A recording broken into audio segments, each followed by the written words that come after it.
McDaniel. Ms. McDaniel, can you hear us? Yes. Chairman Lyons. Here. At this time, we'll have an invocation by Supervisor Lewis, followed by the pledge. Please stand.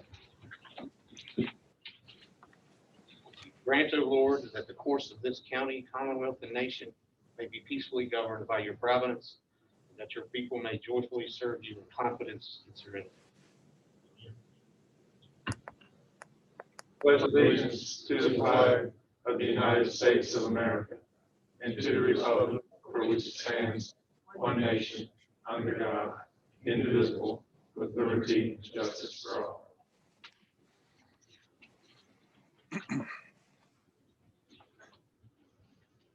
Special announcement, while this room will be open to the public due to the size of the meeting room and social distancing requirements, no more than 30 attendees will be allowed into the room at one time per the Governor of the Commonwealth of Virginia, Executive Order 63.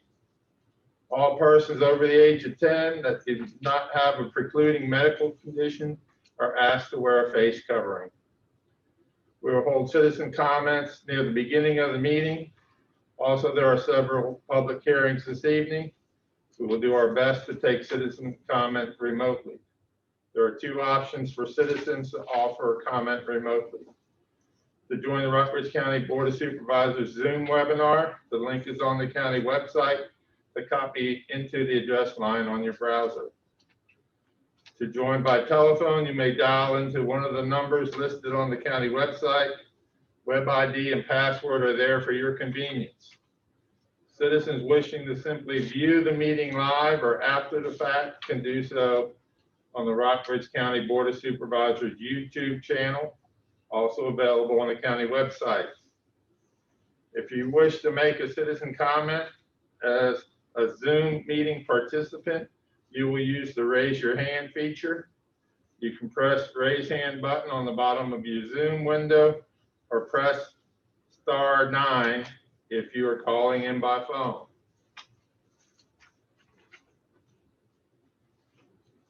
Just if you're here live tonight, if you can't hear us, we're trying to use some new mics.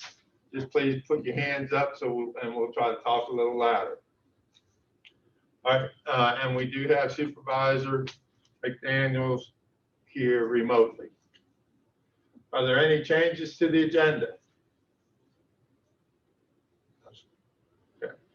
Do we have any recognitions or presentations tonight, Mr. Chief? No. Okay, at this time, the board will allow citizens to comment on items unrelated to any of the three public hearings. Names will be called in the order in which they are listed on the citizens' comment sign-up sheet. When you hear your name called, please come to the podium, state your name and magisterial district for the record. We ask that you limit your comments to 3 minutes. Does anyone sign to speak, Mr. Suter? Yes, you have Scott Miller, Natural Gas District.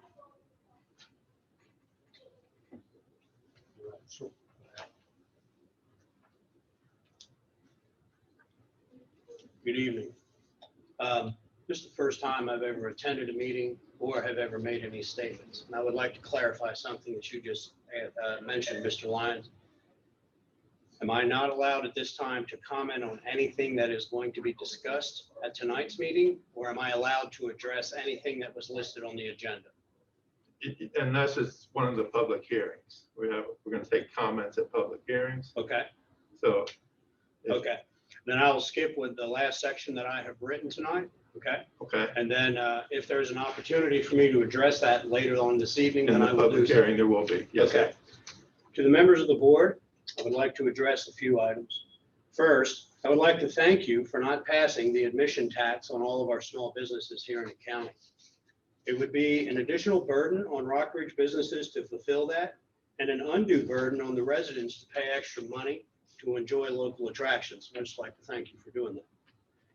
Secondly, I would like to address the public school system. The Rockbridge County school system has been shut down for approximately 4 months.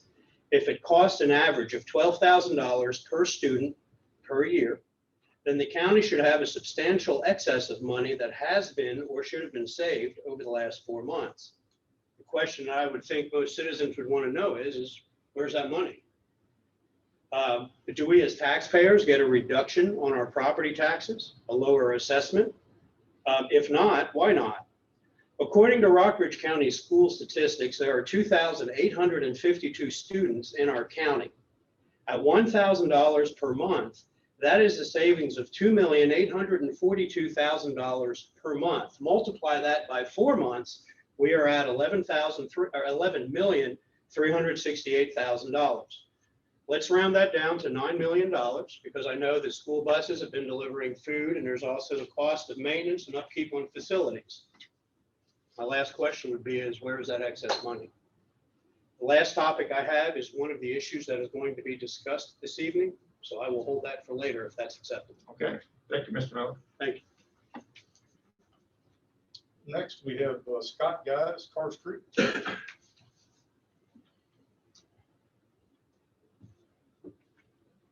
So most of my stuff is about the other portion that you have, which is a new one on me. So going back into the schools, you may not be aware of this, and I'll just say that that's what it is. But what's your plan to safeguard the virtual education of these children? If you're not aware of what's going on right now nationwide, you've got everything from teachers literally using the web camera to see what's going on in the home and calling police on folks, okay, even though nothing ever came of it. You've also got the ability that they want to keep parents from actually looking at the screen or monitoring what their kids are being taught. If you don't believe me, it's not a hard Google search, especially in Dallas, Texas, where they recently just had a portion of curriculum where they literally said and gave them the cartoon and everything that police are like KKK. What is our goal here? Are we even looking at that? Are we addressing it? But in regards to that as well,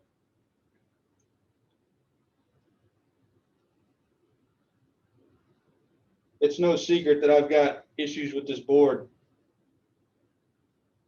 My question to you is, are you going to take the same attitude that you are currently in silence while the school board floats the idea of gender neutral bathrooms while asking for even more money that wasn't part of the budget? It doesn't matter who says it didn't happen. We know it did. What is the point of all these commissions that you guys vote to be and sit on if the county and its citizens have no say and you sit in silence as their voice? When I ask the county administrator, we give the school board money or school system money, but yet they have their own way of doing this with no oversight whatsoever. Explain how that makes sense, especially in the times that we're in. Thank you.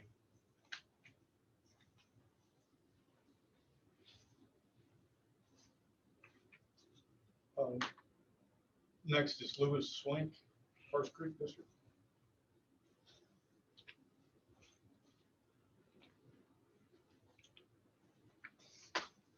I'm Lewis Swink from the Forest Creek District. I would like to go ahead and update what Mr. Weiss said about the Dallas, Texas thing.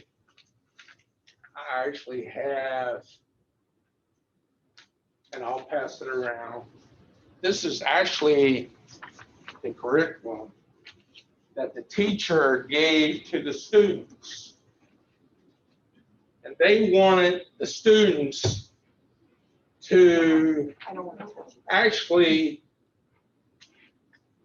use today's police officers and use them as a subject of how the KKK was and how slave owners were. I don't know how you guys feel about that. I disagree strongly with that. I strongly agree with law enforcement myself.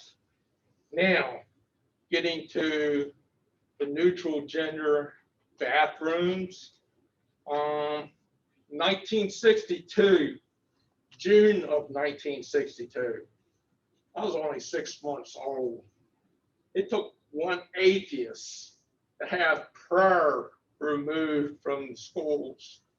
1 year later, it took that same person to have Bibles removed from the schools. Look where it's gotten us today. The young adults have enough pressure on them in the schools today without having this LGBTK, whatever you call it, preached to them, transgender bathrooms, etc. They don't need that stuff. My God created a male called Adam, a female called Eve. He did not create Adam and Steve or Eve and Louise. And my Bible states that a man shall not lie with another man or a woman with another woman. So I'm just going off what my Bible states. And I hope that you guys realize that. And I hope the school board realizes that also. Thank you. Thank you, Mr. Swink.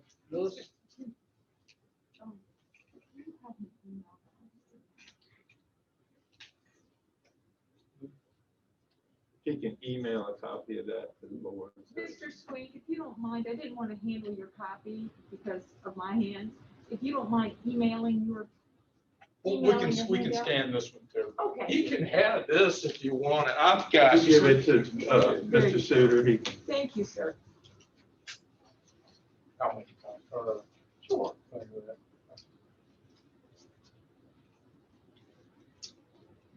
I know it's hard to talk through one of these things. I'm sorry. Got one more signed up, Colette Berry Rec.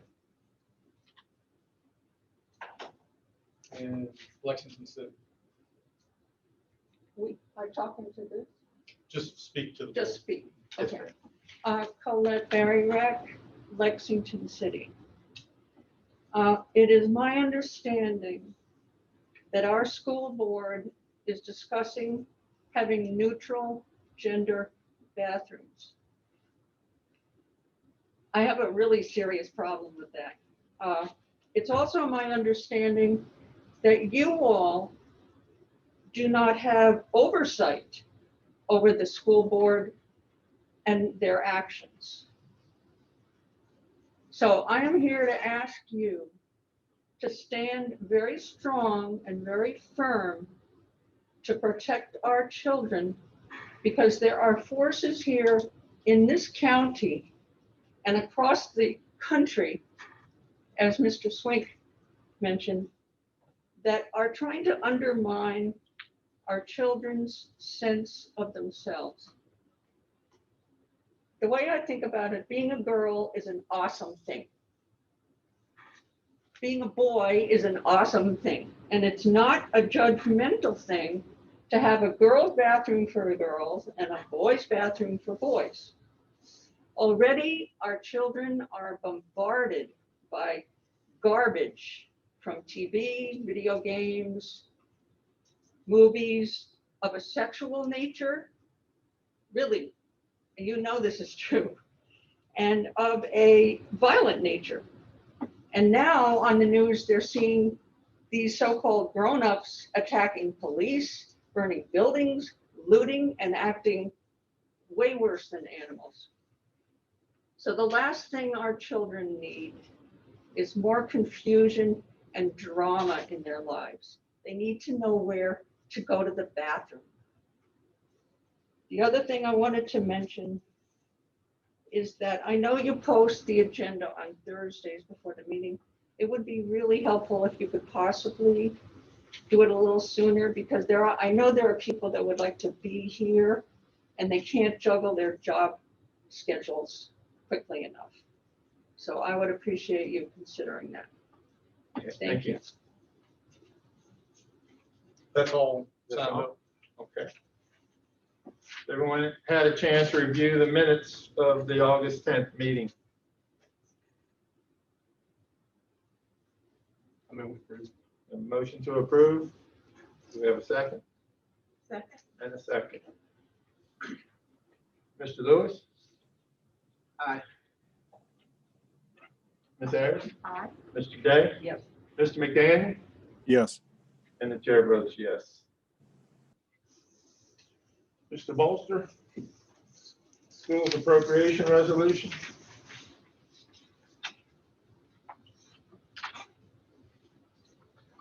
Good evening, Mr. Chairman and members of the board. If you go to your package, you'll see there's an appropriation resolution associated with the school division's request to carry over grant money from FY 2020. The school board did have a chance to review this and appropriate it on their end on August 11th. If there's no questions about the details of what's being presented, then the recommendation is to adopt the appropriation resolution as presented. Okay, you've heard Mr. Bolster's request. Are there any questions?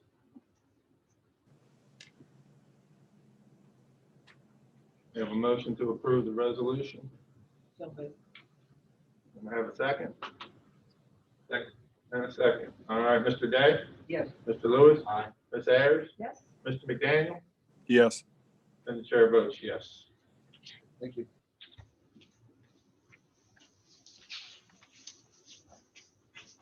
Mr. Suter? Yes.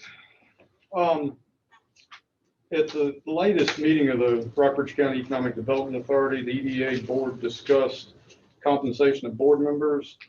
And as the Board of Supervisors liaison to the EDA, Supervisor McDaniel requested that the board discuss EDA compensation. We attached for Ms. Huffman put together a list of all the compensation levels for the various boards and commissions to which the Board of Supervisors appoints members. The EDA is currently compensated at $30 per meeting plus mileage. There's some considerations that you can make in making a change, and one of them, of course, is the amount of compensation.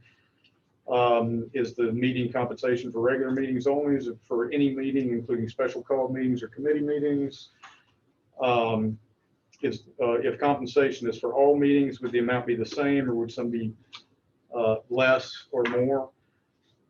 Does chairman get an additional amount, and vice chairman, that type of thing? And as far as mileage, statute provides for reimbursement of necessary traveling and other expenses incurred in performance of their duties. So it should include all meetings and site visits. And so there's some options that the board has there for discussion. The only thing that we would ask if the board wants to make a change, you give staff guidance on what you would like to consider, and we could bring it back if you wanted to make a change. We could bring it back in the form of resolution.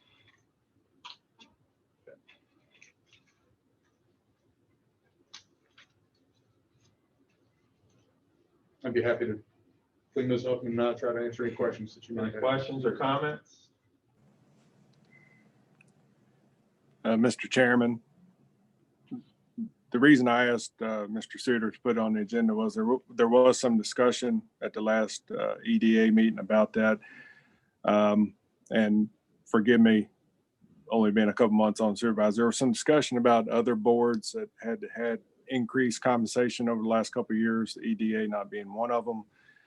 And then the other issue that we've run into, not only with the EDA, but with other boards, is finding citizens willing to serve and give their time. And it was mentioned that, it's not really worth it for a lot of the issues that they're having to tackle and deal with. And then I believe also with the EDA, they're also now having to fill out the long form when it comes to conflicts of interest and different things like that. So it is a great deal of information they're being asked to provide. And I just felt like that, we rely on these citizens and business owners and whatnot to serve. And if it's, I thought we should discuss it to try to help either obtain, people to serve or retain the ones that we have there as well. Anyone else?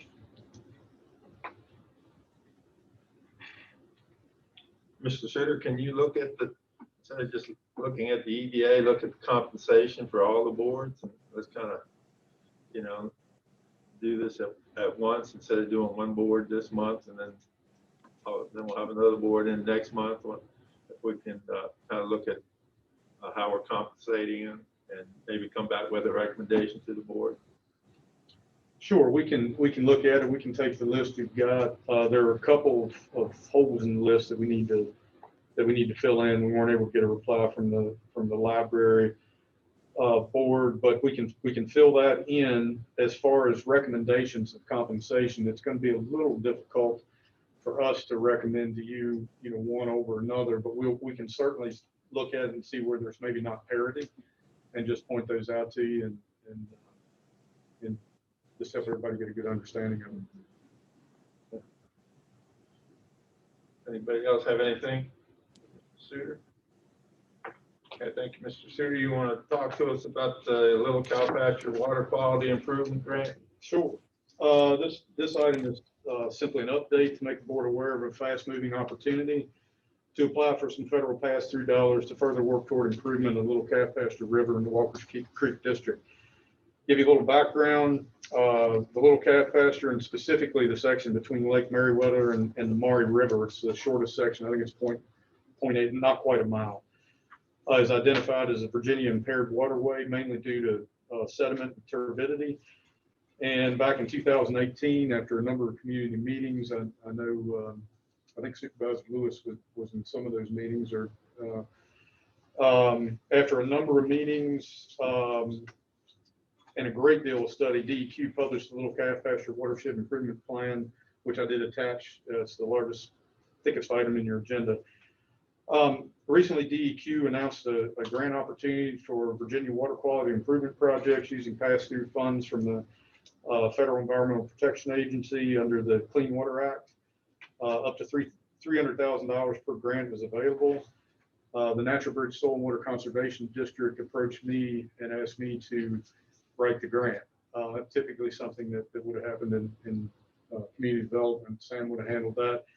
We're a little short-staffed there now, so I'm writing the grant, and we're looking to be in partnership with, again, Natural Bridge Soil and Water Conservation District, Boy Scouts of America Capital Region, Headwaters Soil and Conservation District, and also JMU has signed on to do streamwater monitoring to assess the impacts of what could be done with the grant downstream. And also we're working with VMI. We can't they can't commit anything due to COVID, not knowing when they can get cadets out, but they do service projects, and this project would also involve illegal dump cleanup in 2 sites upstream of Lake Meriwether, and we're hoping to get VMI to help out with that. I'm working hard to complete it's pretty detailed application, and it has several main thrusts, including targeted dredging of mud flats in Lake Meriwether that have accumulated over time, seeding of exposed mud flats when they draw the lake down, to seed that with some winter wheat and rye and that type of thing, basically to hold the soil so that when they do get water up, the sedimentation doesn't sweep downstream. And of course, I mentioned the illegal dump site cleanup, and also public outreach on voluntary dust management practices to improve water quality. And I want to emphasize voluntary. It's just, if you want to do something to improve your land along the stream, along the Little Calf Pasture, here's how you could do it. I'm still waiting on some budgetary numbers from the BSA, but it's probable that the grant request would be for the full $300,000. The grant does require a 30% match of cash or in-kind services. And we had been looking at trying to figure out how to do all the in-kind. The Boy Scouts will be putting a lot into it. I'll be putting some time into it, and Soil Water Conservation District, VMI, you tabulate all those things and figure out what the in-kind match would be. However, we're still going to do that. But we got some good news last Friday. the Headwater Soil and Water Conservation District has applied for a grant, similar grant for water quality improvement upstream in the little calf pasture. So this is going to leverage that. And they have agreed to provide the grant match for us to do a full stream improvement project. The timing of grants is a little off in that the application for our grant is due at the end of this month, August 31st. But the Headwater grant, the success of that won't be known until early next month. However, DEQ said it's a really good grant and they believe it's going to get approved. So that would provide the grant match funding. Again, I just wanted you all to be aware of this opportunity and the fact that I am working quickly to write the grant. It's just an update. I'd be happy to answer any questions you might have. I just like to add that thank the National Capital Area Council Boy Scouts for being able to participate, being willing to participate. It's been this is another one of these projects that just keep trying to work on. It's 8 years, I think, in the making to get this done. So it's really exciting that we have all the partners. Also, the only other thing I would add to Spencer's synopsis there are private citizens who are also willing to give up time and equipment to help with the dump sites. So that's another thing we can add to our calculation of in-kind services. So it's really just I don't like the expression win-win, but it's one of them. It's just a good project. Anyone else? All right. Let's move down to appointments because we got public hearings and then we'll come back. We're closely approaching 6 o'clock. We have openings for building code, Board of Appeals. Richard Seiler's term expired on the 13th of July. Does anyone have? I do not yet.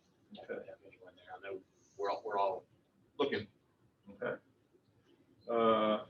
Jerry Locker resigned. We've had 2 applications for EDA. Mr. Chairman, in reference to that, I'm still searching for a Walker's Creek representative to go with the traditional balancing of that. And I've had a couple candidates advise me that they couldn't participate. So I would appreciate a little longer period to see if I can locate someone who's willing and able to serve. All right, 2 weeks? Yeah. All right, next meeting?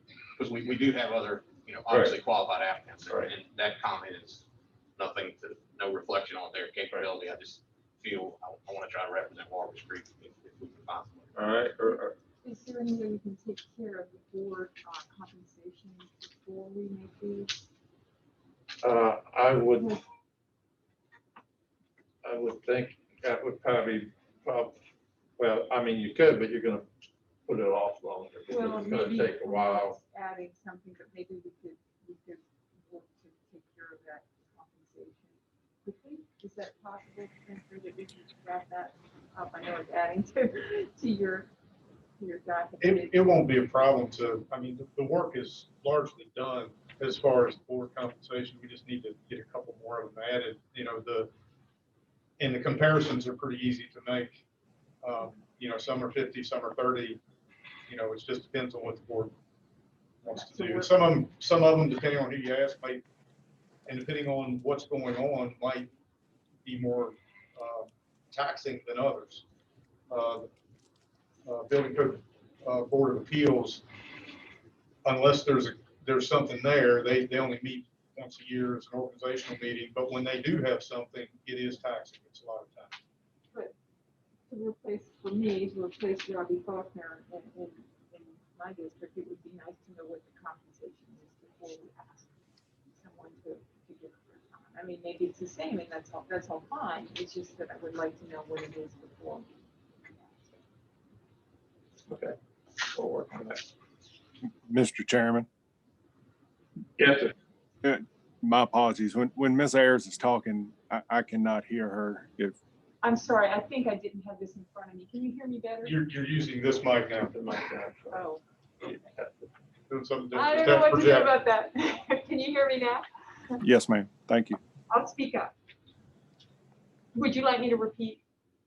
Mr. McDaniel, what I was saying is that I would like to know what our compensation is before we go forward and ask for a representation on the EDA board, or any board for that matter.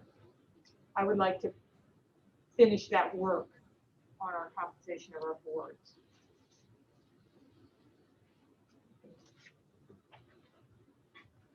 All right, it's 6 o'clock, and so we'll move on with our public hearings that are scheduled. The first public hearing is on the repeal of the emissions tax ordinance. Ms. Huffman? Yes, sir.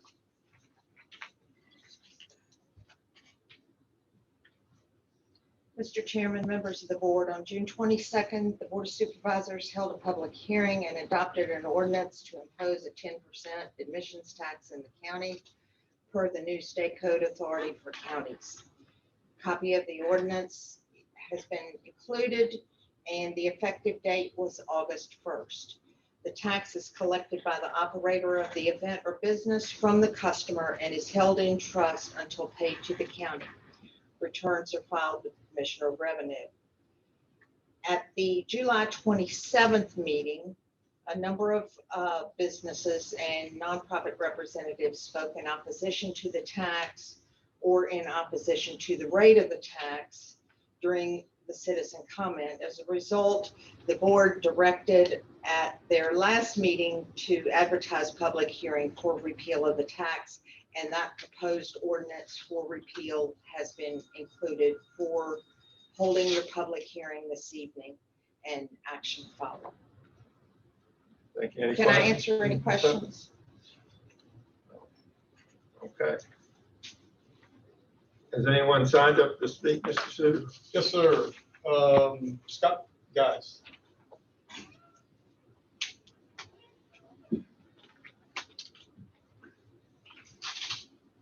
So the agenda item to repeal the admissions and attractions tax is great. I just want to make sure that down the road, we're not going to make this judgment error again. It's absolutely unheard of.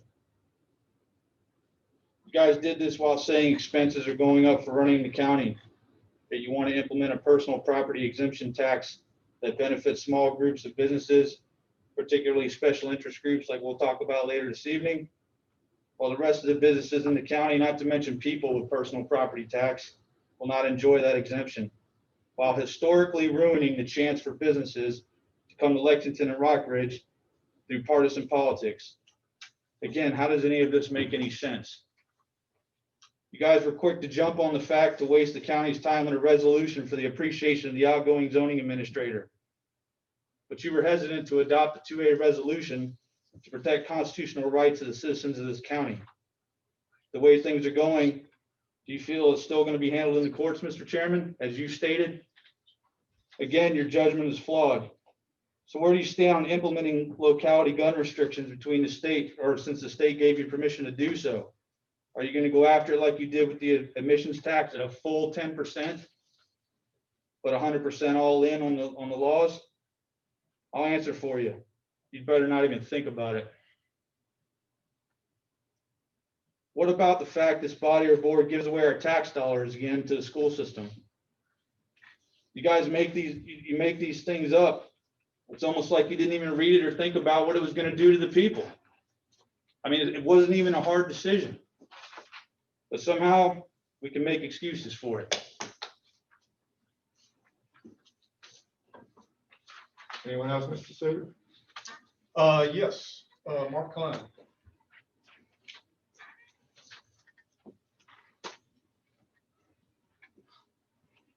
Well then, I'd just like to say thank y'all for listening to us and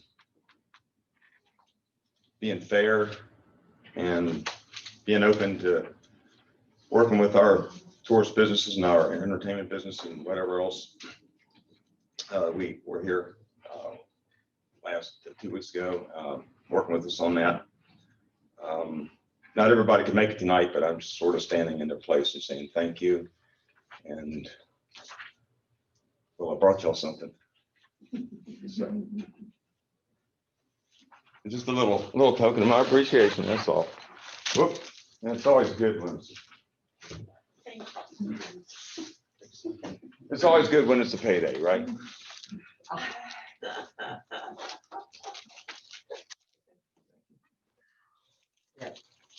Thank you, Mark. It would be disingenuous for me to accept that. I disagree with the concept, so thank you. You disagree with the concept? Well, guess what? You gonna give me? Oh. I'll get you later. But thank you. There you go.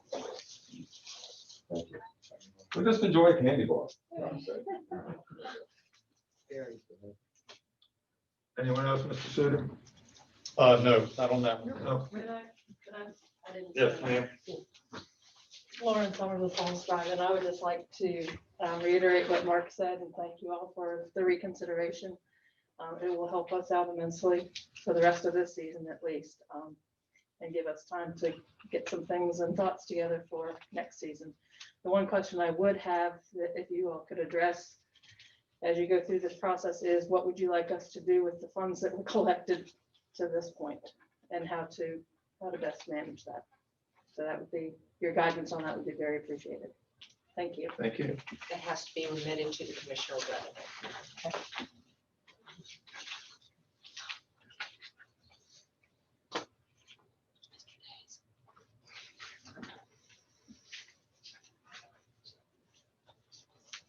Mr. Suter, is that it? That's it. Okay. All right, any discussion among the board?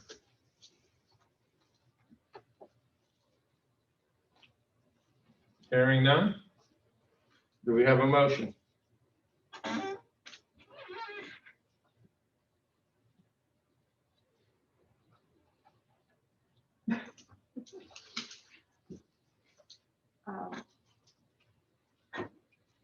Well, I guess you're David did it last time, but I'll do it this time. I would like to submit to repeal the ordinance that we put in on June 22nd. Is that what I need to do, Ms. Huffman? Adopt the ordinance to repeal. To adopt the ordinance to repeal. Okay, we have a motion. Do we have a second? I'll second. All right, any further discussion? I'll just say the same thing I said last time, which I don't think this is wise. I'm perfectly willing to discuss date of implementation and rate. But I think for the reasons that I specified last time, of the lack of General Assembly funding and the direction of the General Assembly advising of where to raise revenue for localities, that we should have the tax. Okay. Ms. Ayers, Aye. Mr. Day, Yes. Mr. Lewis, Nay? Mr. McDaniel, Yes. and the chair votes yes. And Mr. McDaniel, would you be willing to work with the businesses and come back to us and address the possible implementation and the rate and the dates that if that's what we can come to an agreement on? Yes. Okay, thank you. And I believe Mr. Klein has agreed to be part of that group, so you reach out to him and I'd appreciate it. Mr. Chairman, perhaps just to make sure that all parties in the community have a chance, perhaps we could list something on our website for people interested in discussing it. I don't know how that works, but I'm sure Mr. Suter can make that happen for us. Yes. All right, the next public hearing is on the logging equipment tax exemption.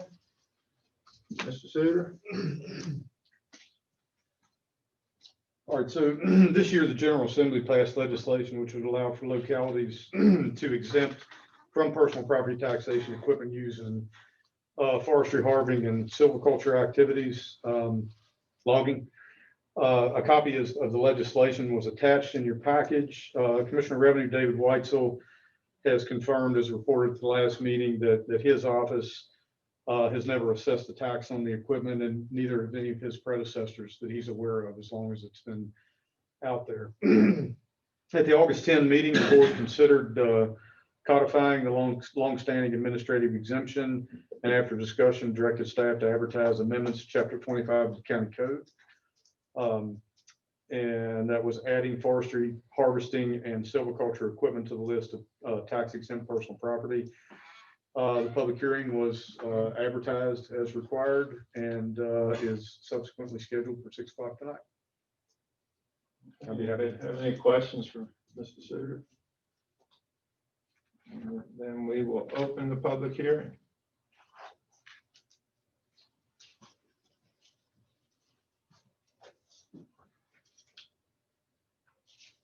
Okay, Scott Geis again.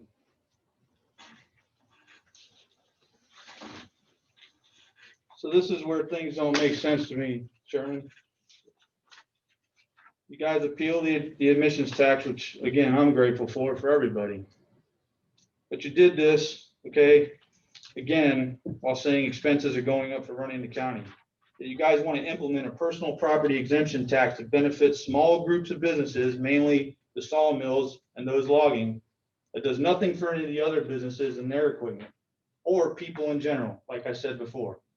If a person has equipment, and I know you know this, they've got to pay tax on that from the day they bought it. There's no depreciation value in drop in taxes, zero. So how does that benefit everybody else? How is that not leaning towards a special interest group? It makes absolutely no sense. We're going to raise taxes or then drop them now, but then we're going to drop even more. And we're going to claim that we're going to broaden this across everybody so that we don't hurt their property taxes.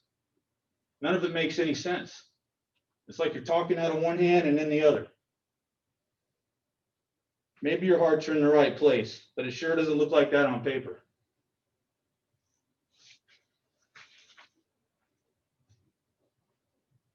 When we talk about all of this stuff, again, I was unaware that this was going to be broken up like it is, so I apologize.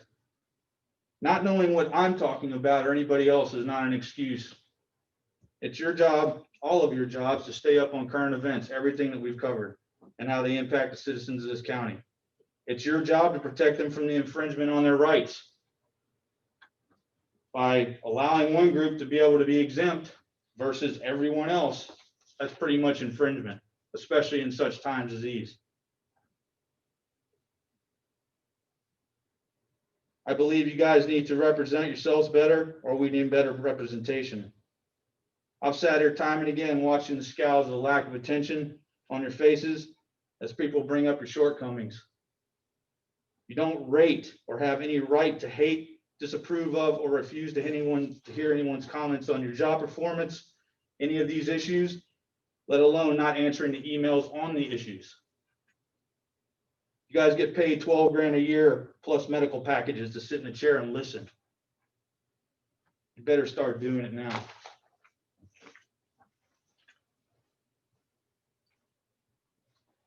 Anyone else, Mr. Suter? Yes, Scott Miller, Natural Bridge District. Good evening again. I'm Scott Miller from Natural Bridge.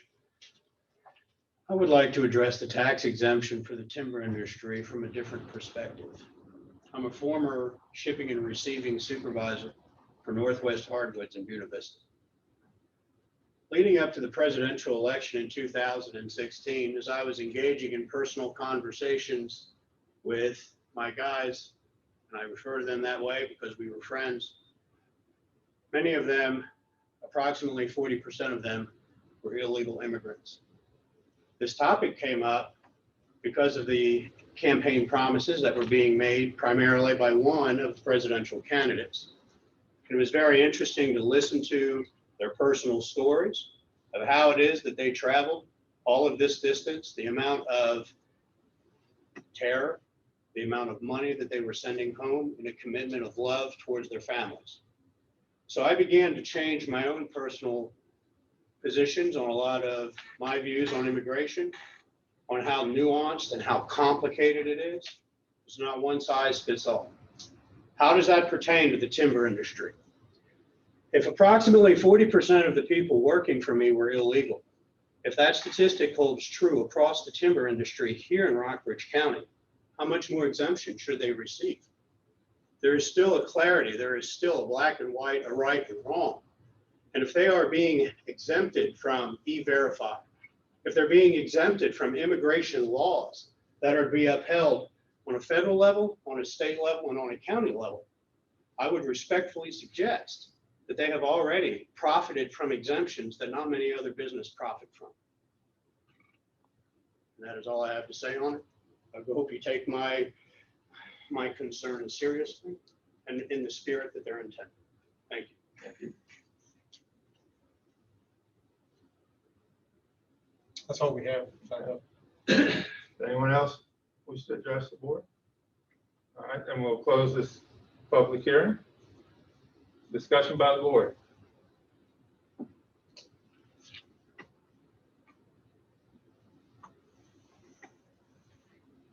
Ms. Huffman, do you mind a couple of questions?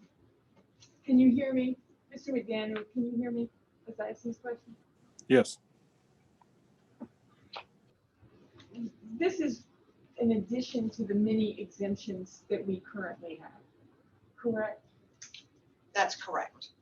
Including farming equipment, That's correct. including firearms, correct?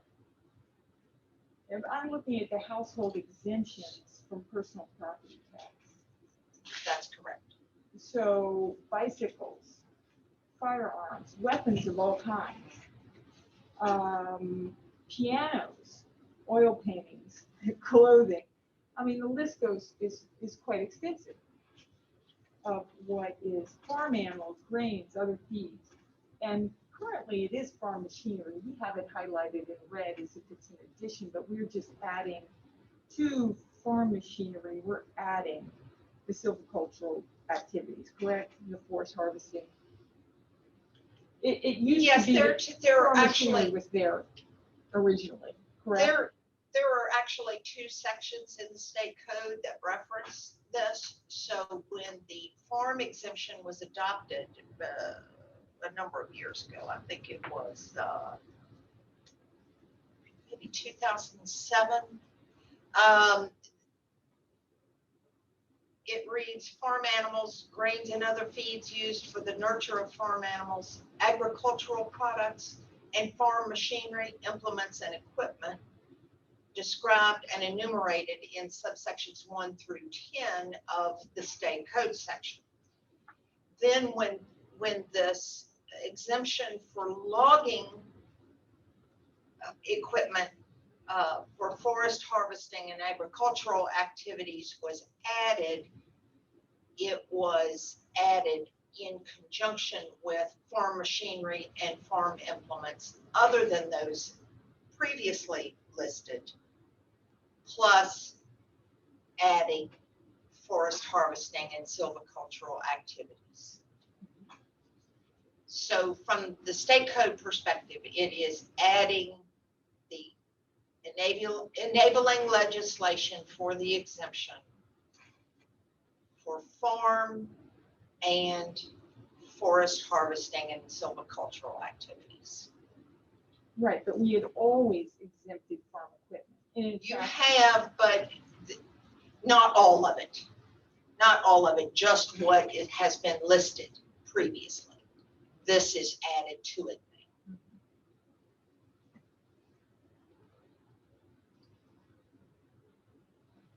and we have never taxed forest harvesting. We've never actually taxed them before.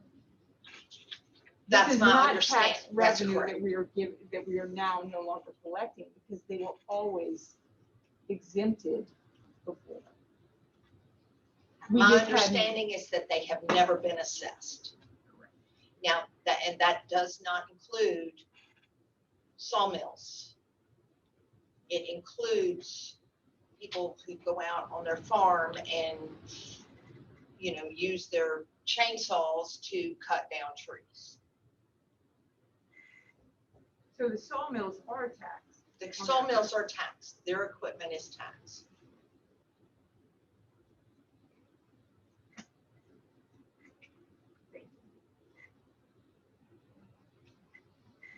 Any other questions or discussion? Only thing I have is that the county by referendum, the citizens have supported agricultural exemptions. So for me, this is what is a little different. This is what has been happening. I'm not sure that it was exactly due to that referendum, but I see that as part of the direction to this.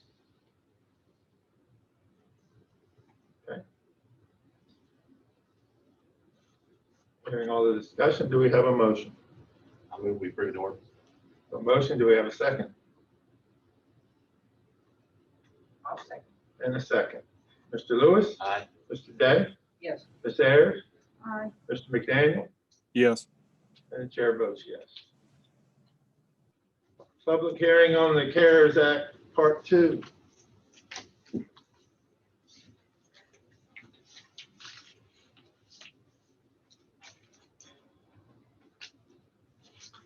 All right, Mr. Chairman and members of the board, if you go to your board docs package, you'll see that there's an agenda report that just communicates that we have received our second and final round or allocation from the state regarding the CARES Act funding, a total of $1,969,407. Because this amount is greater than 1% of the FY 2021 budget that was previously adopted, by state code, we need to advertise this for a public hearing as this is a budget amendment greater than 1%. That was submitted to the News Gazette. It was published on August 24th. In that notice, it talked about the amount and the general direction that the board was planning on allocating and spending that money for. There is a resolution that's very similar to the one that was done just a couple of weeks ago. It just referenced that this is the second and final allocation of the CARES Act money. With that, I'm available to answer any questions there may be. If there's no questions, the recommendation is to adopt the attached appropriation resolution as presented. Any questions? Mr. Paulson? Then we will open the public hearing. Mr. Suter, do we have anyone signed up to speak? We did, but he just left. Scott Geis signed up. Is there anyone else that would like to speak? Hearing none, then we will close the public hearing. And a question in here. Okay.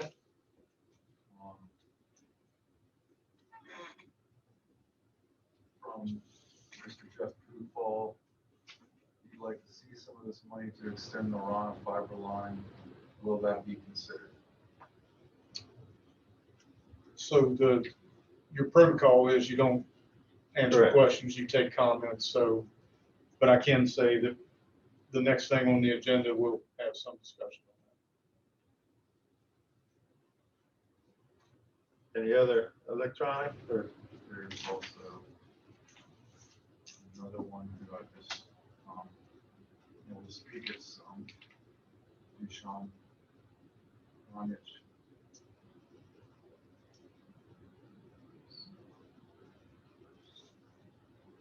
Can I speak?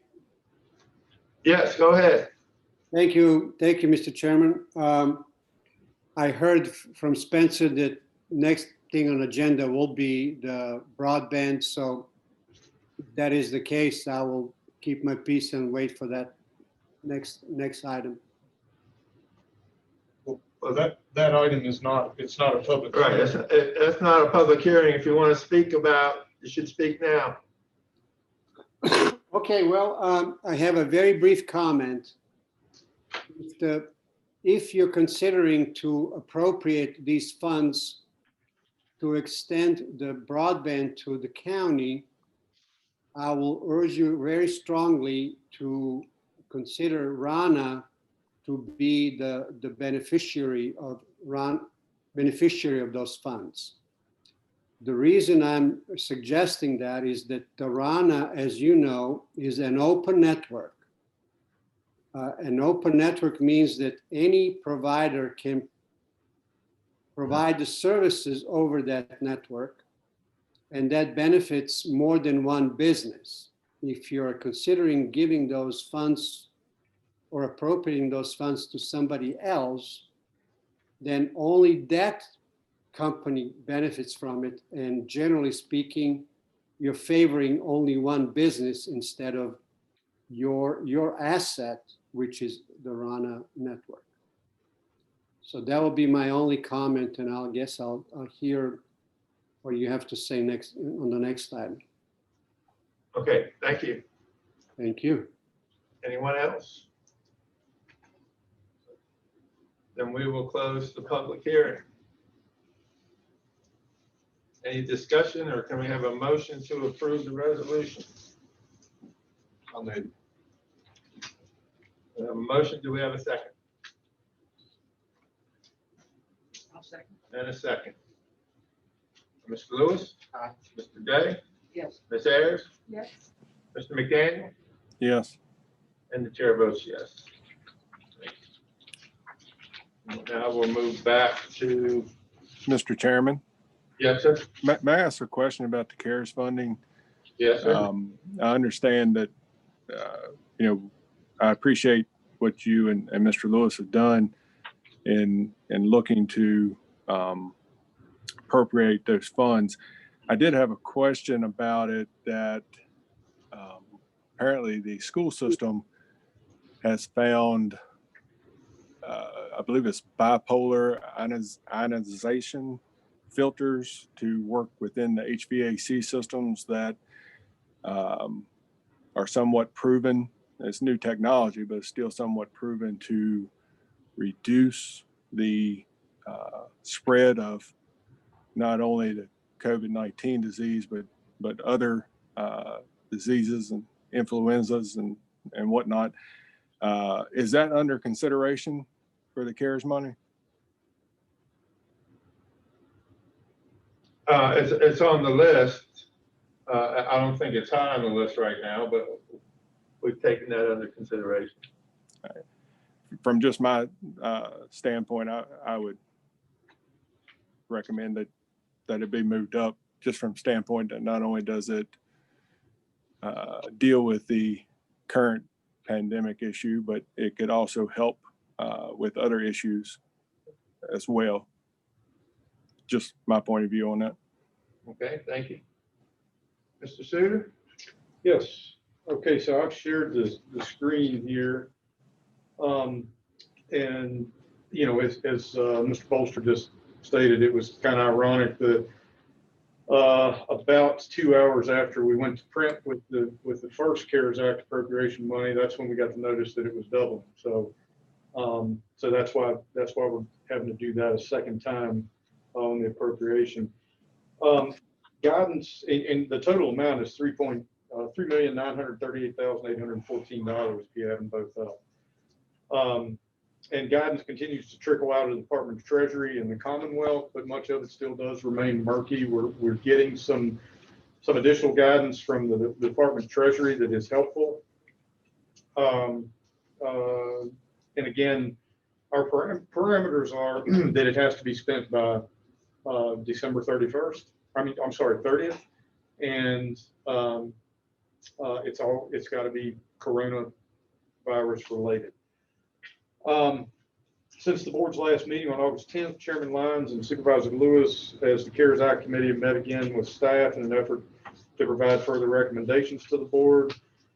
And our goal tonight is to really begin solidifying planned uses of funds, because we need to be moving ahead on some of these expenditures.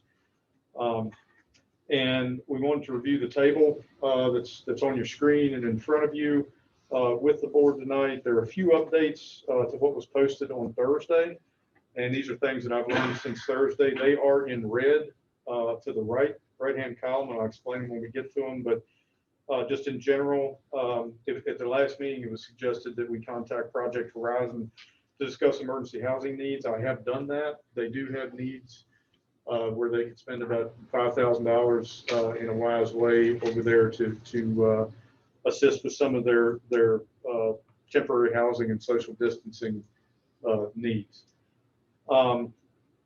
And also received a number for the county share of jail payroll costs. That is now included in there. And the payroll costs for fire and rescue are now in there. They've been upped to include fringes, which are allowable under the public safety salaries. So let me just jump through the list here. And Supervisor McDaniel mentioned the schools at first. As shown on the list, as you see it, it's still at $450,000. And per discussion at our last meeting, and I believe Supervisor Lewis requested this, I contacted Dr. Thompson regarding any additional requests.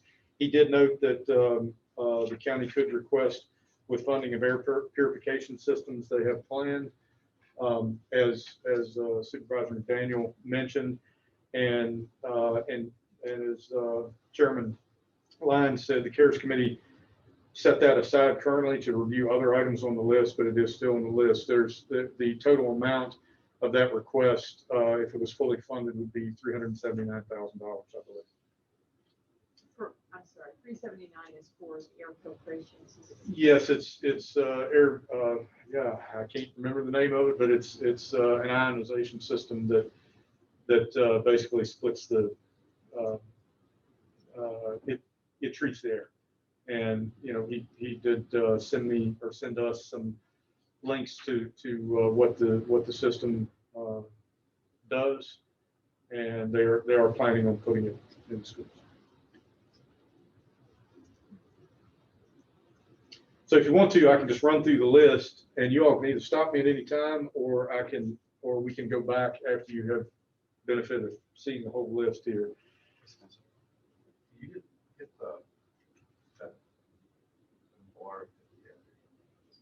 Sorry.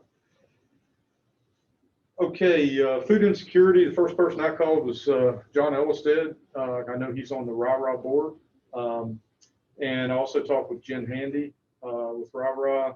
She was working today to get me a number, a dollar figure for foods that have been becoming harder and harder to find during the COVID emergency. I was expecting that number today. I don't have it yet, but I should have one tomorrow. Right now, their food they're getting for free from Blue Ridge Food Bank, but they don't know what the rest of the fall is going to bring and what the need is going to be. And she is running into a lot of some issues on finding some of the proteins that they need. Is there any way that we can work with our local farmers and McDonald's to access meat from our county? We can, but I think that's kind of what RAH, that's their role, is to. I know it's their role, but is that done? I think they work with just about everybody that they try to. I can find that out for you, and figure out where they get their proteins.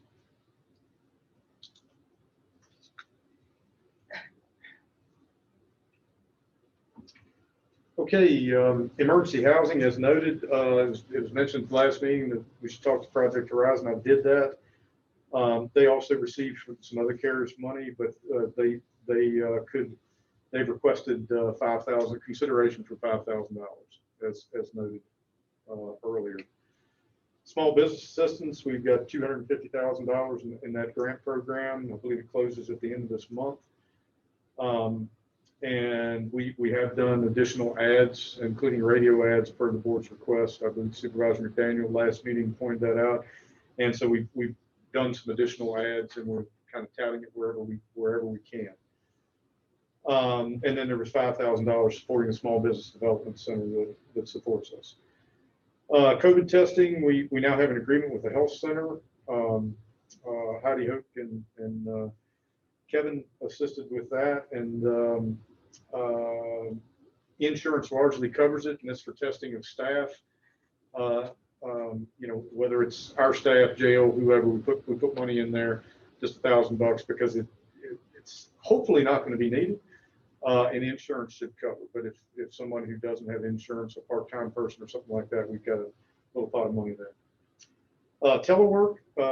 Stefan has developed a list of hardware, software, and licensing, and the number there is $317,000. I don't know if we'll get all that spent. We've got a little bit. There's a lot of hoops we need to jump through and figure out what actual costs are. Some of these are hard quotes, and some of them are estimated cost. Next thing on the list there is broadband. I'd like to come back to that in a little bit. Non-government internet access, we did provide $5,000 to RANA for circuits that they had provided. And some of the stuff you've seen before, disinfection and sanitation, by the time it's all said and done, we estimated $80,000. And again, a lot of that is for increased cleaning costs. We're having to do basically double the cleaning. We also received a request today from the Department of Fire and Rescue for sanitation units for all county ambulances. Total cost for that is $87.52. I've not had a chance to, since we just got it today, I've not had a chance to discuss that with the CARES committee. But it is something that other agencies are doing around. It's a UV system to disinfect ambulances after transport. PPE, our estimate remains $25,000. Safe access to government, total of $75 for upgrades to the building entry system here and the board supervisors meeting room. Building modifications, that could have gone in under either one of these, but we got $50,000 in there for windows, as discussed before, down here and at the courthouse, sneeze guards, etc. Public safety and payroll costs. This was a pretty big one. The decision was made that payroll costs can be presumed for public safety can be presumed to be COVID related. And so we worked to get the payroll costs from March to December. And we also included payroll costs for the county's share of the City of Lexington Fire Department. And it also included in that figure is, or in those figures is $21,000, which is probably be the max end of increasing pay per call by $250 for fire and rescue volunteers in the pay per call, $750 to $10. And then I believe $375 to $5. I think it's $350, $375 for trainees. Regional jail costs, nothing's changed since the last meeting. It's $115,000 there. Part of that is what's already been spent. And we just, we're waiting on some estimated emergency housing costs for the first half of this fiscal year, July through December. And any COVID related costs that they estimate they're going to need to spend. And I am also providing this to the cities so that their cost shares go into this, so the county would only be paying the county's share of those costs. We just need to give them the go ahead to implement some of these other things like the washing machine, the transport unit, and the air duct cleaning. Nonprofits, as you all know, it's $150,000. We completed an agreement with the Community Foundation. Took that agreement from a draft or one that the city had. We made some changes to it. So we now have that available to them. And sorry.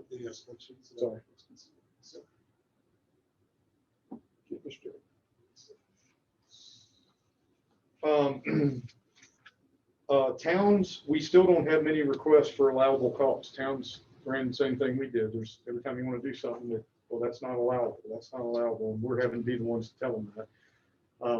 Actually, really, there's only one that we kind of had to turn down from the town of Glasgow. It was more of a capital project. It seemed to make some sense, but I don't think it wasn't going to be allowable. And we checked with the auditors, it wasn't going to be allowable under the CARES Act.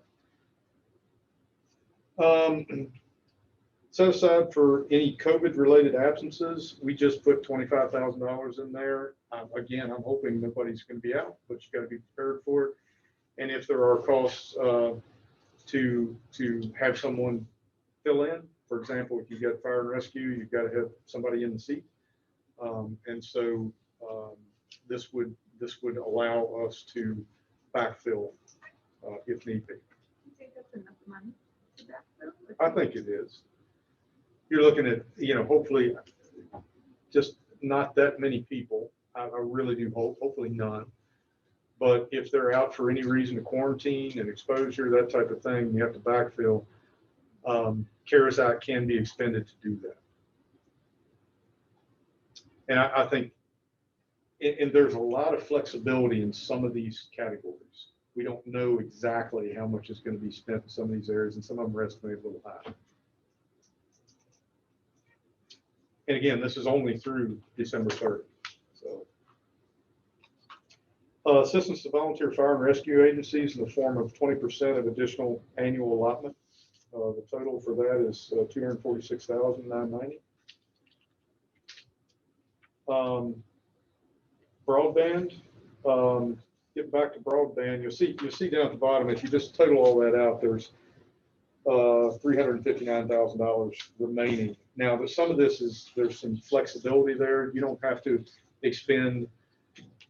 pay for all public safety payroll costs. You can mix and match. You wouldn't have to, that's just available to use. If you want to put some more money somewhere else, you could do that. But right now, and what the finance committee was trying to do was to leave some money there on the table to look at, and also put the broadband, let the board just kind of discuss this and make some decisions and give some direction.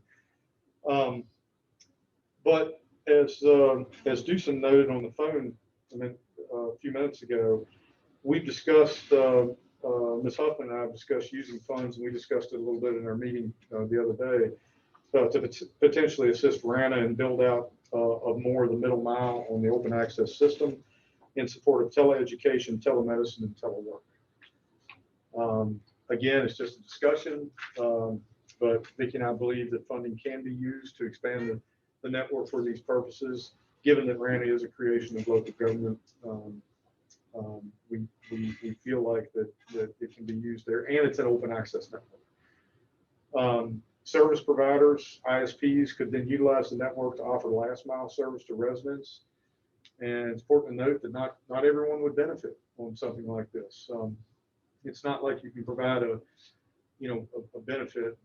The thought would be is to have RANA identify areas that make the most sense for expansion in the most efficient way, given an amount of money and the limitation of time that you have. Everything's got to be done by the end of December. So we'd want them to choose areas to build out that are as beneficial to as many people, especially students, businesses, telework, that type of thing, as possible. And then the ISPs would be able to provide that last mile, the hookup to them from those extensions.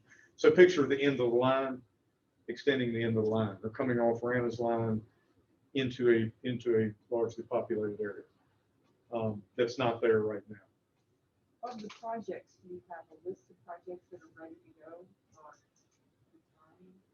Well, I have spoken with RANA, and they are developing a list of where they think they've got all kinds of different things that they could do. They get requests every day. Can you bring fiber into my neighborhood? That type of thing. But they know best where they're getting the requests and where the most, the needs everywhere. That's what I'm saying. There's going to have to be, if you do it this way, there's got to be some picking and choosing. That's why I'm interested in the criteria for how those are chosen.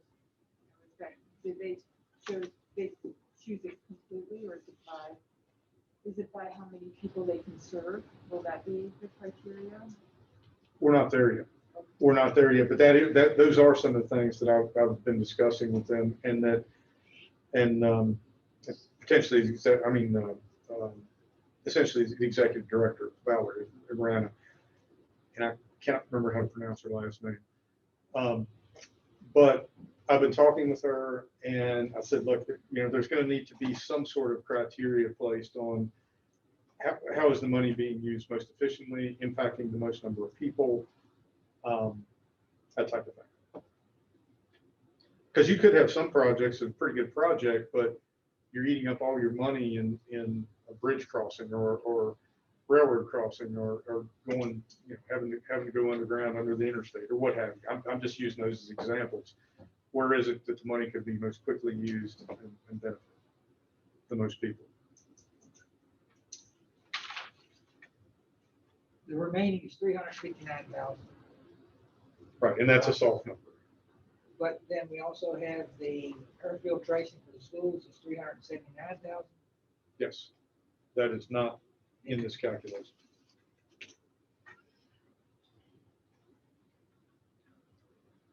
So again, this is with the exception of these few numbers here and there's also a little bit of money that's not not listed here. Again, I'm waiting on something from RARA and from the jail. The last thing I'm waiting on from the jail is the first 6 months of the fiscal year. But I don't think that number is going to be that high.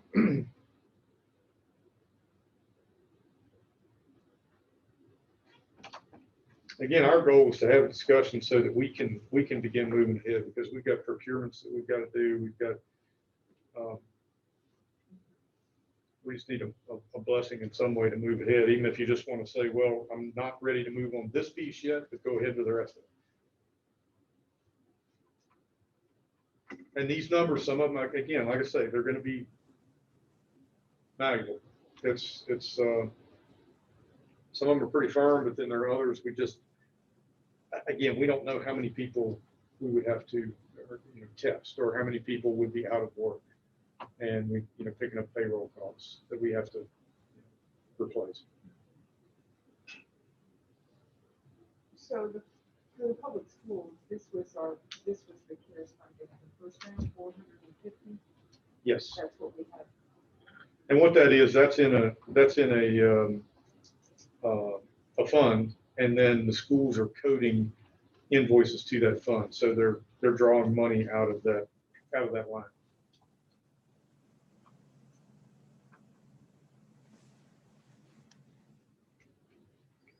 So you don't know what the RANA or the RARA contribution would be.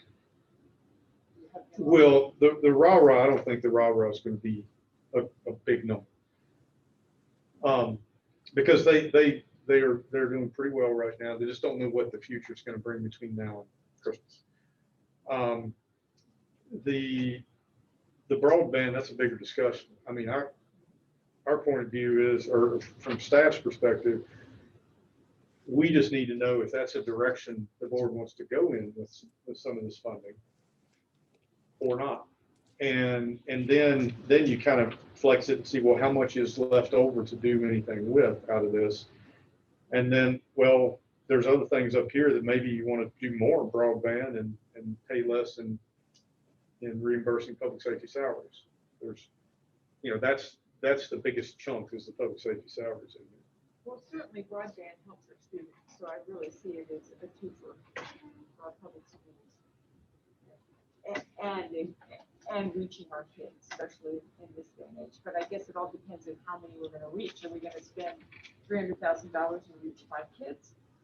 So it's hard for me to decide whether or not I want to go that route, because there's not enough information.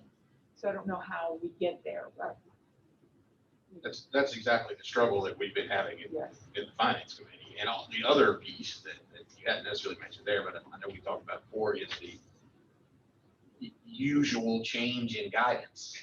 So it either opens a door or closes a door, and you thought you had a plan and it changes. So I understand Mr. Suter's desire to get things finalized, but I'm struggling just as you are with quite yet feeling comfortable with being able to dedicate, or guaranteeing to dedicate a certain amount to a certain line. So I'm not sure what the answer is there either, but I don't want to send any back. Exactly. I sit here and as you all hear me, are frustrated with the lack of funding that we get. So now we have some. I certainly want to use it to the best that we can. Well, and with broadband, it's just not for the students. I mean, high-speed internet is almost as important as electricity and water anymore, because you have people that could possibly work from home but don't have the access. No, I think it's one of the most important things on the Right, list. and I think the air filtration system is a good request, but it's going in regardless. I mean, the contracts had been signed and they had funding to pay for it. And then we got a second round, and so they could want to use this funding to pay for it to free up the other funding. So, but I don't think we need to approve the whole list, but I think we need to start approving some so we can get some of these projects knocked out of the way, because I don't think there'll be a point when we can all agree 100% on the entire list, but I think there should be some things on there that we should be able to agree on. You know, I think we can, I hope we could agree on, you know, the contributions to the EDA, the community foundation grant program. I thought we already had on those. So, right? but They're going, but, you know, if we're going to approve, you know, the transportation unit for the jails and a special cleaning, you know, they're not going to be able to do that overnight. So if there's things on here that we definitely know that we're in agreement on, we ought to give them the green light. And by doing that, it might even free up some funding if once they get into the meat of it, if they don't spend it all. So Project Horizon be one of those, Spencer? I mean, I feel confident they have a reasonable request as it fits under the act. yes, you know, I mean, one of the large groups of category, that's right, that we're trying to help. I mean, I see that as reasonable. So can we go down, Spencer, through the list, and Sure. you tell us what we've approved, and then see if people want to approve other things that are on the list, or if they want to hold off on some, so that we can shorten this list and lower the amount? Mr. Chairman, may I ask a question? Certainly. In regards to RANA, have there been any discussions? I know at our last meeting, it was discussed that the work would have to be done by the end of this year. And then we had talked about, I guess, some requests for proposals and different things like that. Has any of that been done? Do we have any answers to whether or not the work can be initiated and finished by the end of the year? I can answer. Okay. Yes, sir.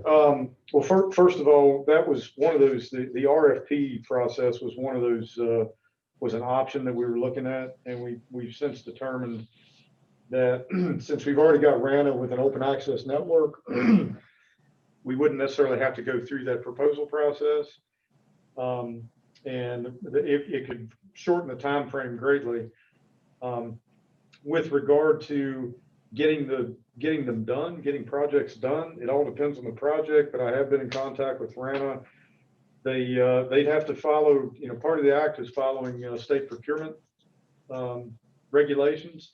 So they'd have to follow those, but they do have contractors on standby, and they also have fiber. So they are poised to move, and they do understand that if given the go-ahead, the work would physically have to be complete by December 30. So yeah, those discussions are underway. And have they provided, I know you said that they have multiple projects, and I think some of the other board members' questions was kind of similar to this. I mean, do we have any idea of the projects, or have they given you any update as to how many households will be affected by those projects that they can finish by year end? I've asked that question, and I expect the answer by the middle of the week. And that's another thing I asked specifically about how many households these projects would pass.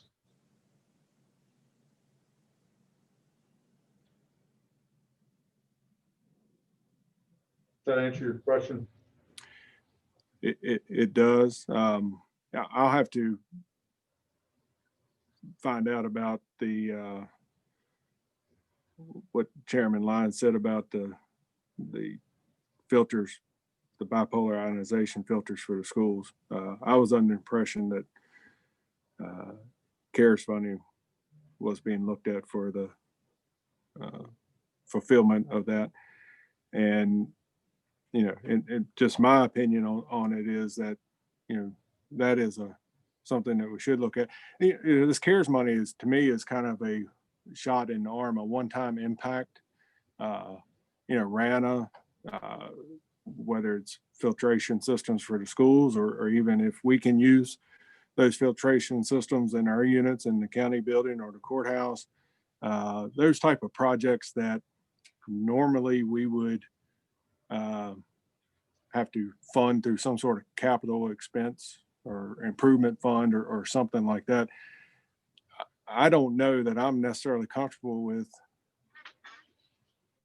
paying for salaries that we've already got in the budget to pay for. So to me, that would be where I would hold back on approving, whether it's fire EMS, whether it's sheriff's office, whether it's jail, whatnot. We should already have those funds in our budget to pay for. These one-time projects where we can get stuff done that we hadn't planned on, that not only help with this particular issue, but could help with other issues that may arise in the future. To me, that's where I think we should spend our time and energy and money. Mr. McDaniel, let's see, again, you're applying logic to things, and in some cases, they don't pass that. The guidance, specifically says we can't do capital projects. And so it's tough to follow the guidance and use the money to its best ability. But, the fire and rescue, certainly, and the public safety, the law enforcement is allowable for the guidance. That's, again, something that, the CARES committee has struggled with those same concepts. I will say too, that the payroll cost is not something that you need to determine right now. That can be a kind of a flexible, kind of an accordion there. So it's really only the things that need planning and implementation that we need to start, need to have the guidance on to be able to move ahead.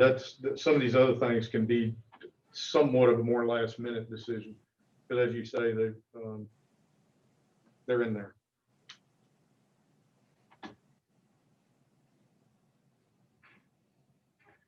So, Bill, I'm sorry. I was just gonna say, I was going back to the list, yeah. Where were you on the list? Well, I was on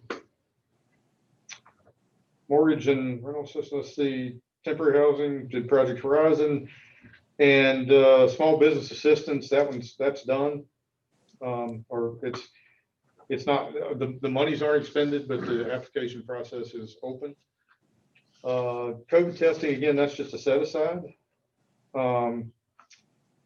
Telework for government operations. Again, this number is somewhat flexible, but there are a lot of projects in there that Stefan has been working on that we would need to move ahead on. There's software, hardware, licensing, training, a number of things. So does anyone have any objections to that? No, yeah, I agree. Okay, so. I'll skip over broadband here, because that's, I guess, a completely larger conversation. The RAN circuits, that's been spent. And I think that says 6,000, and it's actually 5,000. It's 6,000, okay, all right. Disinfection and sanitation, these things, I'm hoping you all think these are just kind of no-brainers, because we gotta do them. PPE the same way. We're not overkilling it, but we need to have enough PPE on hand to protect everyone. Need to move ahead with AV upgrades and door access system. Just anybody? Can you explain that to me? Yes. Which one? Those. All right, I'll start with the AV system. We have a lot of problems with the AV system in here. It is 10 years old.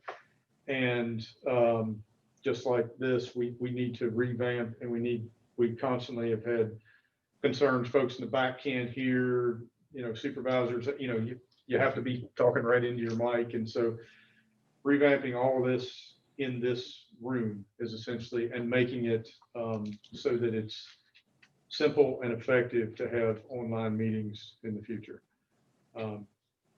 And so Do that's, away with the ladder. yeah. The ladder. My Oh, my I ladder see. and webcam setup. What about ventilation in this? The ventilation in this building, we have replaced. Turn it on.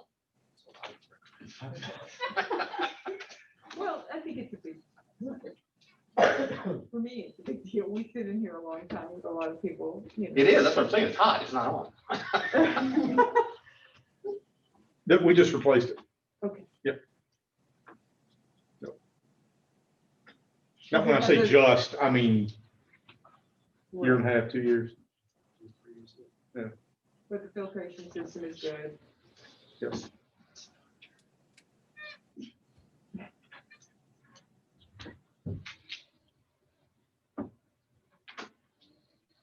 Okay, and the second half of your question was the door access system.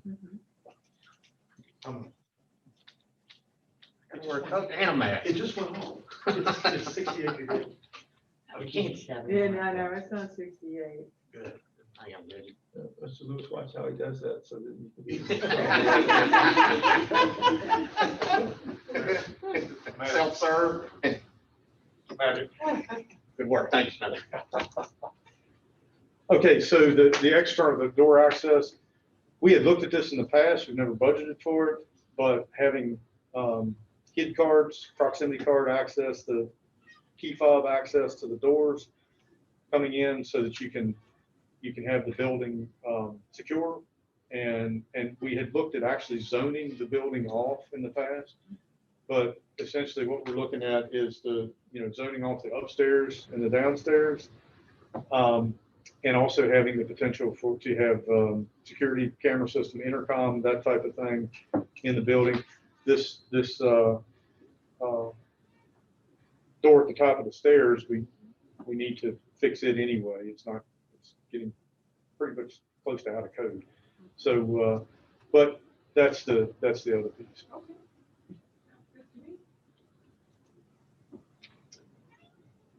Okay, then we've got the sneeze guards. A lot of this stuff has already been spent. That number is a little bit high, but we've made it a little bit high because we've got a few more things that may need to be done that may trickle in. For example, if we had something that, Lake Robertson that would improve out there.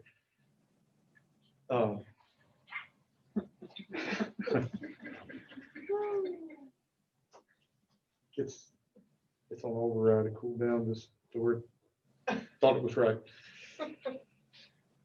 Okay, and then you've got again public safety salaries. This is one that you don't have to make a decision on that. And that can kind of be flexible, so we can do that much later and won't hold you up at all. Correct. Yep.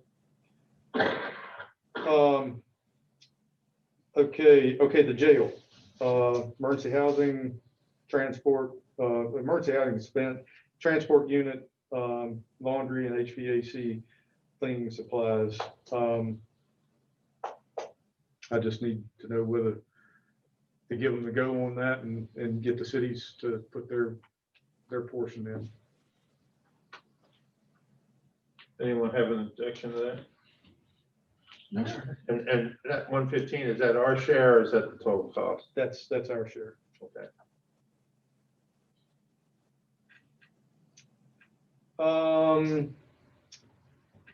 Let's see. Oh, one thing I skipped over here. If we needed some more accordion money, and this goes back right to or flexibility there, this goes back to the public safety salaries. A lot of localities are applying some of their administrative personnel time, whether it's my time or emergency management or finance, or applying some of the time for the people that, I mean, I'll tell you, the month of April, that's about all I worked on. And a lot of folks put a lot of time into it. Now, their salaries were already budgeted, but there has been I'm not going to say anybody's giving anybody permission, but a lot of localities are going in that direction and applying a certain percentage of the time to COVID-related activities for their administrative staff. Don't have a number in there because it's not something that, you know, if we can spend the money elsewhere, I don't want to waste time. We're pretty limited anyway, waste time and starting to come up with all that. But it was just, it's in there as a placeholder if we need to go back and look at it. And then down at the bottom here, assistance to nonprofits, that decision's been made, 150,000. Assistance to towns, I'm gonna continue working with the towns, trying to figure out how to give them some money that they can spend for this. And of course, you got the set aside on the payroll, and the last one is a 20% increase in the annual allotment to fire and EMS. Board looked at different ways to do it. It's that was the one we settled on, or not the board, the committee. Yeah, I mean, that's another allowable expense. So at the time, it seems good. But again, that's not one that has to be set in stone right at the moment either, as the exact amount. But I certainly support it. I definitely support it too. I feel that these, they risk their lives going and helping people in this time. And I think that it's the least we can do is to increase their funding for that. But is that something that we have to show what that money was used for? We are the interpretation that we've gotten is that their response, and I say interpretation, we've gotten this from different groups up the, other local governments up the valley, that a certain amount of their time has had to have been spent preparing and making sure that they're COVID ready. And I think Jay we talked to another attorney with Senator, who were we talking to? Kane. Yeah, Senator Kane's Yes. office, and they, he's a tax attorney. He felt like that was allowable. We have been seeking out federal as well as state sources of guidance, as well as peers, to see what other folks are doing and what ideas are there, but also if the interpretation is the same for other jurisdictions, it lends support to the idea. And one of the problems, Supervisor McDaniel, is that I can pose that question to the state, and it's been posed, but they just say, speak with your attorney and follow the guidance of the federal guidance, and the federal guidance is murky as well. But again, that's not a decision. That's not one of these pressing ones right now.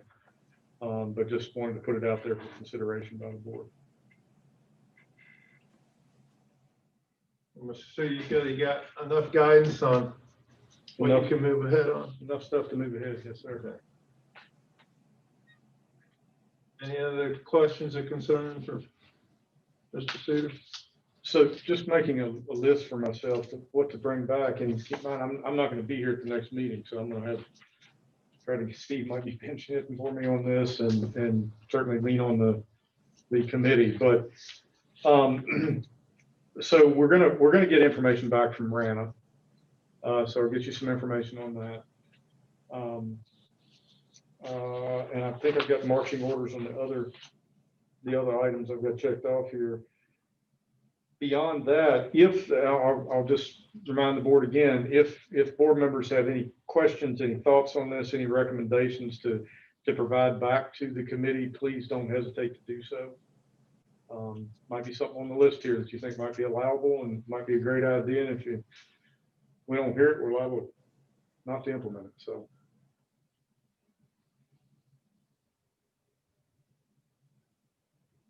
Okay, thank you. All right, any other comments from the board? Mr. Day, I think you had something. Yes, sir. The pond subdivision in my district, that breaks that they would like for us to put up signs that for no through traffic. It's truck traffic apparently that's coming 631 that's going through the ponds. That's really not necessary. In order to do so, we'd have to have a public hearing and then approve it, and then VDOT, I guess, would do a study. And I think they have up to like 9 months, I believe, to respond. Who's responsible for those signs? Are we, the county, responsible for those? What do you VDOT? That's a VDOT one, because every other sign we ask about, it's our responsibility. Yeah, I think on this particular one, we may end up having to fund it. I gotta check closer with Susan, or the ponds may end up funding it, but and just to clarify, it's a no through truck, not no through traffic. And so, but I did call Susan about it.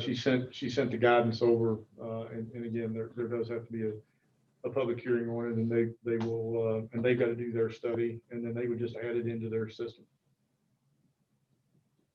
I'm not against it. I just wondered about the long-term responsibility and so forth, because I know we've had, folks who ask about speed and children at play and all of this thing. So I'm trying to be sensitive to the other requests. Well, Ms. Huffman, do we have to have that as an agenda item before we can schedule a public hearing? Not necessarily, but you all typically do. So can we put that on our next agenda to discuss, and then we can, if we feel we need a public hearing, then we'll work the schedule on that. Anything else? Yes, I have 2 board announcements or tourism. Or first on tourism. Tourism has received a $10,000 grant from the Virginia Tourism Corporation. These funds will be used to develop materials for and participate in a statewide Wonder Love marketing campaign, which highlights small town road trip activities, including outdoor recreation and our little hidden gems right here in Rockbridge County. Grant components will include itineraries, blogs, video promotion via social media, and that will begin in August. Covington partnership. Tourism has entered into a 3-year partnership advertising opportunity at the Covington Welcome Center.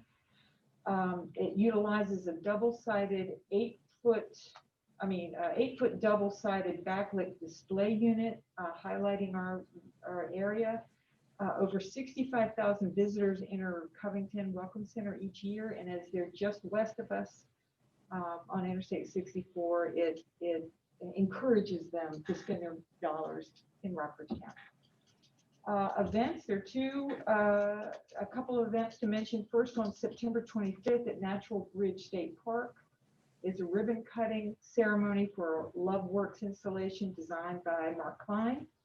And on October 9th, there will be another ribbon cutting ceremony, this one for the Natural Bridge State Park's New Kids Discovery Trail. And next, for RARO announcements, RARO has recently been given permission to start offering programs as long as RARO abides by the governor's guidelines. Last week, RARO began offering baseball and softball clinics. RARO has the opportunity to play in a league in Augusta County if the numbers allow both baseball and softball. RARO is in the process of organizing other programs, and we are currently organizing soccer and football clinics and practices.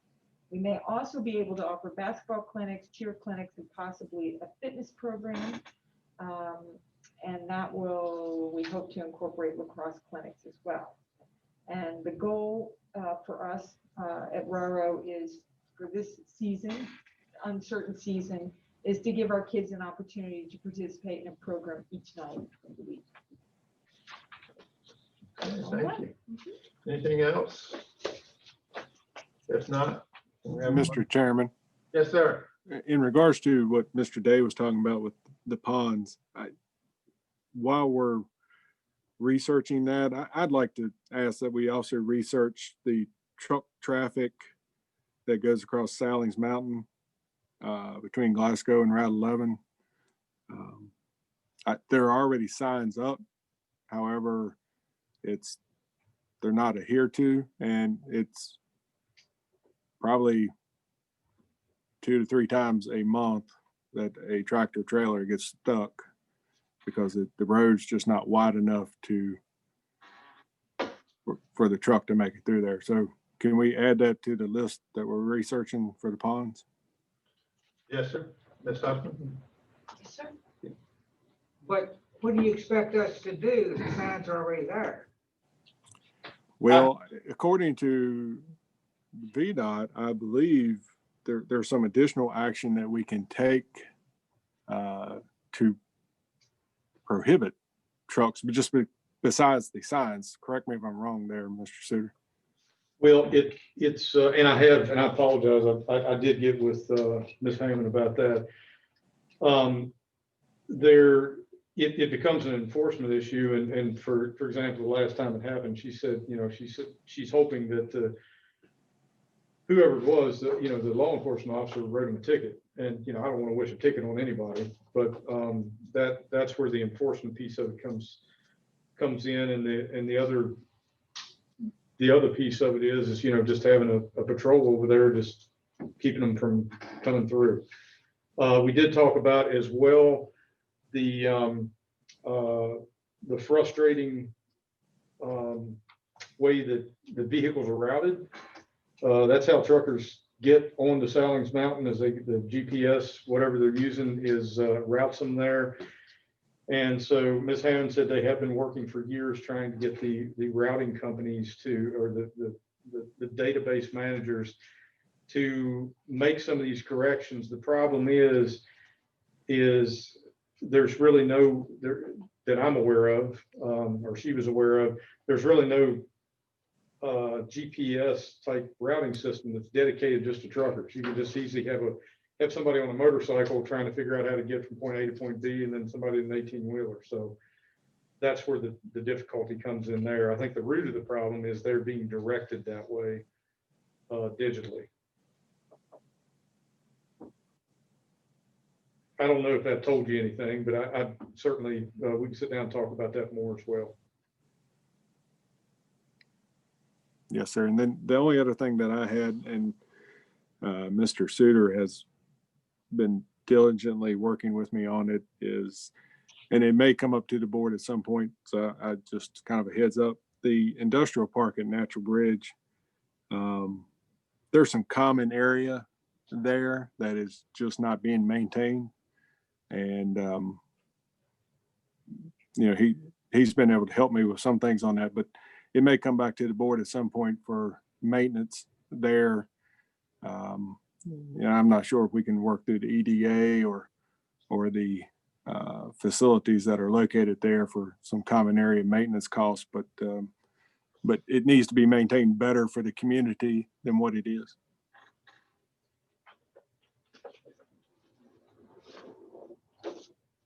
Okay. Anything else? Do we have a motion to adjourn? So moved. We have a second? Second. All in favor? Yes. Okay, we're adjourned. Thank you.